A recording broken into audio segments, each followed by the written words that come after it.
আজ সামগ্রিকভাবে ভোট ছবির দিকে নজর রাখবো। আপনারা জানেন আজকে সপ্তম অর্থাৎ শেষ দফার ভোট গ্রহণ এবং সপ্তম অর্থাৎ এই শেষ দফার ভোট গ্রহণে এই বঙ্গের 9টি লোকসভা কেন্দ্রে ভোট হতে চলেছে এবং গোটা দেশে 57টি কেন্দ্রে ভোট হতে চলেছে। আপনাদের জানিয়ে রাখবো, আমাদের প্রতিনিধিরা প্রতি কোনায় কোনায় রয়েছে, প্রতি মুহূর্তের আপডেট আমরা তুলে ধরবো আপনাদের সামনে। আমাদের প্রতিনিধিরা রয়েছে আমাদের সঙ্গে। তবে তার আগে আপনাদের যে খবরের দিকে নজর রাখবো, আইএসএফ প্রার্থীর গাড়ির উপর হামলা, ভাঙচুর, ভাঙা গাড়ি নিয়ে রাতে থানায় আইএসএফ প্রার্থী। অভিযোগের তীর তৃণমূল আশ্রিত দুষ্কৃতীদের বিরুদ্ধে। ভাঙড়ে 1 নম্বর ব্লকের রানীগাছি এলাকায় সংঘর্ষ। ভাঙড়ে আইএসএফ তৃণমূল সংঘর্ষে উত্তেজনা। আর পুরো ঘটনার বিষয় নিয়ে তদন্তে ভাঙড় থানার পুলিশ। দেখতে পাচ্ছেন সেই ছবি আপনারা। আইএসএফ প্রার্থীর গাড়ির উপর হামলা, ভাঙচুর, ভাঙা গাড়ি নিয়ে রাতে থানায় আইএসএফ প্রার্থী। অভিযোগের তীর তৃণমূল আশ্রিত দুষ্কৃতীদের বিরুদ্ধে। ভাঙড়ে 1 নম্বর ব্লকের রানীগাছি এলাকায় সংঘর্ষ। ভাঙড়ে আইএসএফ তৃণমূল সংঘর্ষে উত্তেজনা। পুরো ঘটনার বিষয় নিয়ে তদন্তে ভাঙড় থানার পুলিশ। দেখতে পাচ্ছেন আপনারা এবং আপনারা জানেন তার ঠিক একদিন আগেই ঠিক তৃণমূল কংগ্রেসের তরফ থেকে অভিযোগ করা হয়েছিল, আইএসএফ এর তরফ থেকে বোমাবাজি করা হয়েছে, তৃণমূল কংগ্রেসের কর্মীদের উপর হামলা করা হয়েছে এবং তারপরে একদিন পরেই ঠিক এই ঘটনা। আইএসএফ তৃণমূল সংঘর্ষে আবারও নতুন করে উত্তেজনা ছড়ায় এবং আইএসএফ এর গাড়ি ভাঙচুর করা হয় দেখতে পাচ্ছেন। এবং এই অভিযোগ আইএসএফ প্রার্থীর গাড়ির উপর হামলা করা হয়, ভাঙচুর করা হয় এবং এই যে ভাঙা গাড়ি দেখতে পাচ্ছেন, এই ভাঙা গাড়ি নিয়ে রাতে থানায় পৌঁছে যায় আইএসএফ প্রার্থী। যে অভিযোগ করা হচ্ছে তৃণমূল আশ্রিত দুষ্কৃতীরা এই কাণ্ড ঘটিয়েছে। বহু এজেন্টকে বিনা কারণে পুলিশ এবং তোলামূল বাহিনীর কিছু দুষ্কৃতী বাহিনী আছে, তার মধ্যে যেমন আউসান, তার মধ্যে যেমন আপনার মস্তান, শওকত মোল্লা, এছাড়াও আরো কিছু দুষ্কৃতী যেমন খায়রুল, এনারা নেতৃত্বে পুলিশকে নিয়ে মানুষের বাড়ি বাড়ি ঢুকে যাচ্ছে। যারা আইএসএফ করে ওই সমস্ত এজেন্টদেরকে তুলে নিয়ে আসছে। এই খবর পাওয়ার সঙ্গে সঙ্গে যখনই আমরা থানায় আসার চেষ্টা করছি, ডিসি অফিসের সামনে থেকে কিছুটা জায়গায় হঠাৎ গাড়িতে আক্রমণ। তারা আক্রমণ করলো, তৃণমূলের কোনো দুষ্কৃতী হবে না হলে কি আক্রমণ করে? 4-5টা বাইক পিছন থেকে ধাওয়া করে আসলো, হঠাৎ করে আক্রমণ। সঙ্গে সঙ্গে ডিসি অফিস জানালাম আমরা যে আপনারা পুরো সিসিটিভি ফলো করুন, সিসিটিভি ক্লিয়ার করে আপনারা ধরুন দুষ্কৃতী কে আছে, কে বা কারা এরকম করে চেষ্টা করছে, তাদেরকে যথাযোগ্য শাস্তি দেওয়া হোক। সে ব্যাপারে লোকাল পুলিশ স্টেশন ভাঙড় থানায় আসলাম, লিখিত অভিযোগ জানালাম। আমাদের প্রতিনিধিরা রয়েছেন আমাদের সঙ্গে। তবে শুরুতেই আমি যাব, আমাদের প্রতিনিধি ভাঙড় থেকে রয়েছেন প্রসেনজিৎ সর্দার। প্রসেনজিৎ, আমরা যেটা দেখেছি যে ভোটের 2 দিন আগে থেকেই ভাঙড়ে রীতিমতো আইএসএফ এবং তৃণমূল সংঘর্ষে উত্তপ্ত হয়ে রয়েছে। এর আগে তৃণমূল কংগ্রেসের তরফ থেকে শওকত মোল্লা, সায়নী ঘোষ তারা অভিযোগ করেছিলেন যে আইএসএফ তারা আক্রমণ করছে, বোমাবাজি করছে। অপরদিকে এখন আইএসএফ এর তরফ থেকে অভিযোগ করা হচ্ছে, আইএসএফ প্রার্থী অভিযোগ করছেন যে তৃণমূল আশ্রিত দুষ্কৃতীরা হামলা করেছে, গাড়ি ভাঙচুর করেছে। প্রসেনজিৎ,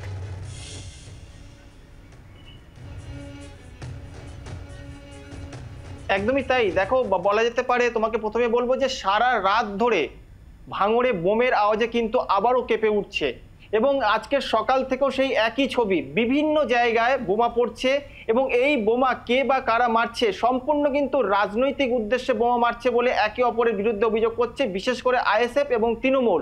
এবং গতকাল রাতে আমরা যেটা দেখেছি, যত রাত গড়িয়েছে 12টা, 1টা, 2টো বিভিন্ন জায়গা থেকে কিন্তু আমরা বোমের আওয়াজের খবর যেমন পাচ্ছি এবং আমরাও ঘটনাস্থলে ছিলাম। এবং গতকাল দেখলাম রাতে যে আইএসএফ প্রার্থী নূর শেখ ইসলাম, তাকেও কিন্তু তার গাড়ি ভাঙচুর করা হয়েছে, তাকে আক্রমণ করা হয়েছে। তার অভিযোগ তৃণমূল বাহিনী তার গাড়ি ফলো করে তার গাড়িতে আক্রমণ করেছে এবং তার গাড়ি ভাঙচুর করা হয়েছে এবং ভাঙড় থানাতে সে লিখিত অভিযোগ দায়ের করেছে।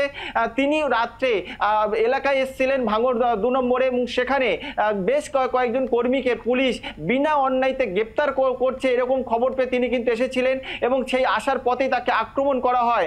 পাশাপাশি আইএসএফ তৃণমূলের পতাকা বাঁধাকে কেন্দ্র করে কিন্তু উভয় পক্ষে একটা সংঘর্ষ হয়েছে। সেই সংঘর্ষে তৃণমূলের যেমন আহত হয়েছে, পাশাপাশি আইএসএফ আইএসএফ আহত হয়েছে বলে একটা অভিযোগ পাওয়া যাচ্ছে এবং এই ঘটনার সম্পূর্ণ কিন্তু একে অপরের বিরুদ্ধে অভিযোগ করা হচ্ছে।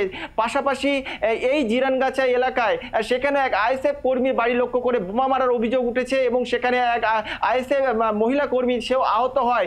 বিভিন্ন জায়গায় কিন্তু সেই ছবি কিন্তু সারা রাত ধরে হয় এবং আজকের সকাল থেকে বলা যেতে অর্থাৎ আমরা দেখতে পাচ্ছি প্রসেনজিৎ যে ভোটের আগে 36 ঘন্টা ধরে রীতিমতো আবারও নতুন করে উত্তপ্ত হয়ে উঠেছে ভাঙড়। প্রসেনজিৎ, তুমি আমাদের সঙ্গে থাকো, আমাদের অপর দুই প্রতিনিধিও রয়েছেন আমাদের সঙ্গে।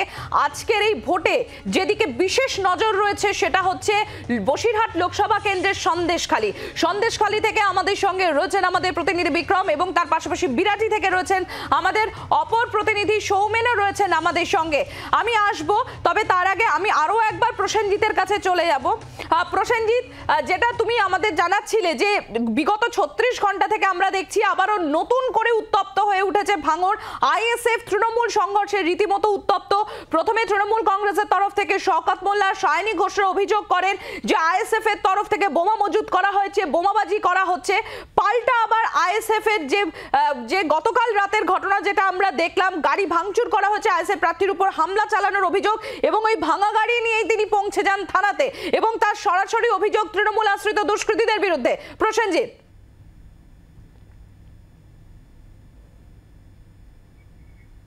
একদমই তাই। দেখো, বলা যেতে পারে যে তুমি বলছিলে যে 2-3 দিন ধরে একে অপরের বিরুদ্ধে অভিযোগ, কিন্তু এখানে প্রশ্ন হচ্ছে যে ভোটের আগে এত কেন্দ্র বাহিনী, এত রাজ্য পুলিশ, তাহলে কেন ভাঙড়ের অশান্তি কমছে না?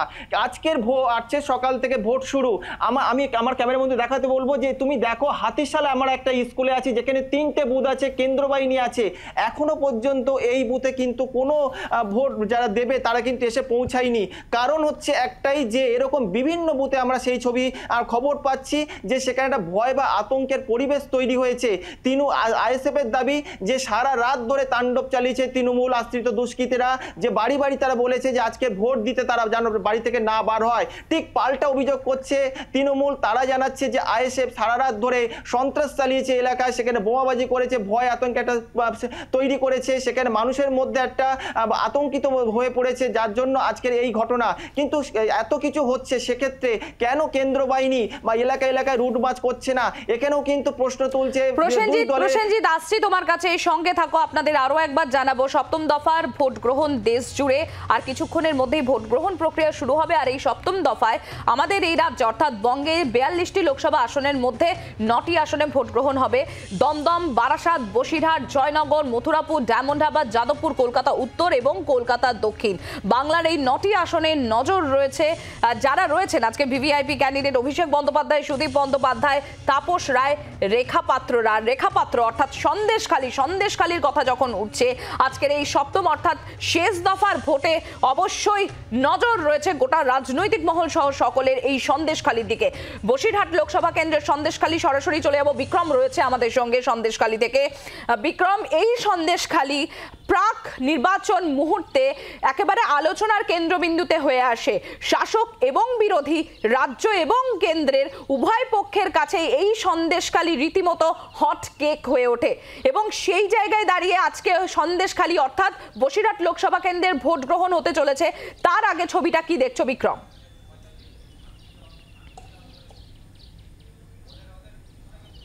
একেবারে শেষ দফা বা সপ্তম দফার যে ভোট গ্রহণ প্রক্রিয়া তার কিছুক্ষণ বাদেই শুরু হয়ে যাবে এবং তার আগে আমরা দেখতে পাচ্ছি এই মুহূর্তে বুথে বুথে কিন্তু কেন্দ্রীয় বাহিনী পৌঁছে গিয়েছে এবং যেই 9টি লোকসভা কেন্দ্রে আজকের এই শেষ দফায় ভোট গ্রহণ হতে চলেছে তার মধ্যে অবশ্যই নজর কাড়া কেন্দ্র কিন্তু বসিরহাট কেন্দ্র, কারণ এই বসিরহাট কেন্দ্রের অন্তর্গতই হলো সন্দেশখালী, যেখানে এই মুহূর্তে আমি দাঁড়িয়ে আছি। তুমি দেখতেই পাচ্ছ সন্দেশখালীর যেই বেরমজুরের নতুন পাড়া প্রাথমিক বিদ্যালয়ের সামনে আমি দাঁড়িয়ে আছি। এই বেরমজুর কিন্তু বারবার খবরের শিরোনামে উঠে আসে, কারণ দেখা গিয়েছিল যে ভোটের অনেক আগে থেকেই বারবার এই সন্দেশখালীর বিভিন্ন এলাকা কার্যত উত্তপ্ত হয়ে উঠতে এই বেরমজুরে একাধিকবার কিন্তু উত্তেজনার ছবি দেখা গিয়েছিল। ঠিক সেখানেই এই মুহূর্তে আজকের ভোট গ্রহণ প্রক্রিয়া শুরু হবে। তুমি দেখতে পাচ্ছ যে কেন্দ্রীয় বাহিনীর যারা জওয়ানরা তারা কিন্তু এই মুহূর্তে এই একাধিক বুথ যেই পোলিং স্টেশনের মধ্যে রয়েছে সেই বুথকে কার্যত নিরাপত্তার ঘেরাটোপের মধ্যে রেখে দিয়েছে এবং যেটা আমরা জানতে পারছি যে বসিরহাট কেন্দ্র জুড়ে কিন্তু প্রায় 100রও বেশি কোম্পানি কেন্দ্রীয় বাহিনী মোতায়েন করা হয়েছে। তার সঙ্গে সঙ্গে কুইক রেসপন্স টিমও রাখা হচ্ছে, কারণ যেহেতু একদম গ্রামীণ এলাকা, সেই গ্রামীণ এলাকার মধ্যে যাতে কেন্দ্রীয় বাহিনী এবং পুলিশ আধিকারিকরা যারা টহল দিতে পারেন সেই ব্যবস্থা কিন্তু রাখা হয়েছে। প্রাথমিকভাবে যেটা আমরা জানতে পারছি যে যেহেতু বিভিন্ন আইল্যান্ডে ভোট হচ্ছে, সেই কারণে অনেক আগে থেকেই কেন্দ্রীয় বাহিনী সেখানে মোবিলাইজ করা হয়েছিল এবং তার সঙ্গে সঙ্গে কুইক রেসপন্স টিমও কিন্তু একই সংখ্যকভাবে সেখানে মোবিলাইজ করা হয়েছে। আপাততভাবে আমরা জানি যে এখানে কার্যত ত্রিপাক্ষিক লড়াই হচ্ছে। একদিকে যেরকম বিজেপির তরফ থেকে যিনি প্রার্থী রেখা পাত্র, তাকে আমরা জানি প্রধানমন্ত্রী শক্তি স্বরূপা হিসেবে উল্লেখ করেছিলেন, যিনি একজন আন্দোলনকারীদের মধ্যে থেকে উঠে এসছেন।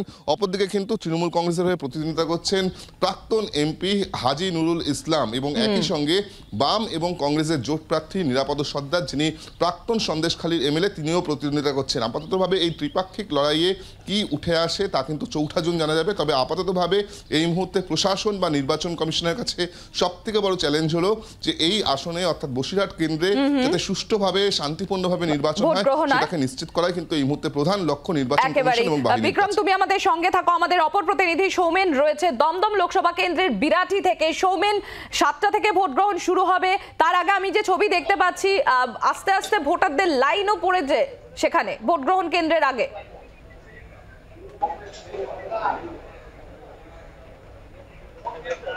দেখো, একদমই তাই। রাজ্যের বেশ কয়েকটি যেখানে যেখানে আজকে ভোট হচ্ছে তার মধ্যে কিন্তু নজর কাড়া কেন্দ্র তুমি বলা যেতে পারে, যেমন হচ্ছে তোমার দমদম, এবং সেখানে 3বারের সাংসদ সৌগত রায় যেমন রয়েছেন, পাশাপাশি সিপিএম এর ক্যান্ডিডেট সুজন চক্রবর্তী এবং বিজেপির শিলভদ্র দত্ত, 3জনেই কিন্তু বলা যেতে পারে যে রাজনৈতিক দিক থেকে অভিজ্ঞতা প্রচুর এবং তাদের যে লড়াই, সেই লড়াই কিন্তু নজর কেড়েছে দমদমে।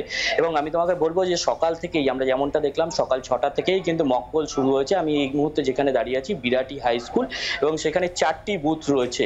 ইতিমধ্যেই কিন্তু মকপোল শুরু হয়ে গেছে এবং তার পাশাপাশি বাইরের ছবিটা আমি তোমায় দেখাবো যে বাইরে ইতিমধ্যেই কিন্তু 7টা থেকে ভোট গ্রহণ শুরু হবে এবং ভোটারদের লাইন কিন্তু আস্তে আস্তে কিন্তু বাড়ছে ভোট কেন্দ্রের বাইরে। এবং তার পাশাপাশি তোমায় বলবো যে গতকাল রাত্রিবেলা বেশ কিছু জায়গায় বিক্ষিপ্ত অশান্তির খবরও ইতিমধ্যেই উঠে এসেছে। যেমনটা তোমায় বলি যে উত্তর দমদম পৌরসভার 1 নম্বর ওয়ার্ড, সেখানে কিন্তু সিপিএম যেমনটা অভিযোগ করছে যে তাদের বেশ এবং আমাদের 3 প্রতিনিধি ছিলেন আমাদের সঙ্গে। প্রতি মুহূর্তের আপডেট তুলে ধরবো আপনাদের সামনে। সপ্তম অর্থাৎ শেষ দফার ভোট গ্রহণ হতে চলেছে আজ। বঙ্গের 9টি লোকসভা কেন্দ্রে চলছে হবে ভোট গ্রহণ। 7টা থেকে শুরু হবে ভোট গ্রহণ। ইতিমধ্যেই মক পোল শুরু হয়ে গিয়েছে বেশ কয়েকটি কেন্দ্রে। বাংলার আওয়াজ, বাঙালির আবেগ, জি 24 ঘন্টা।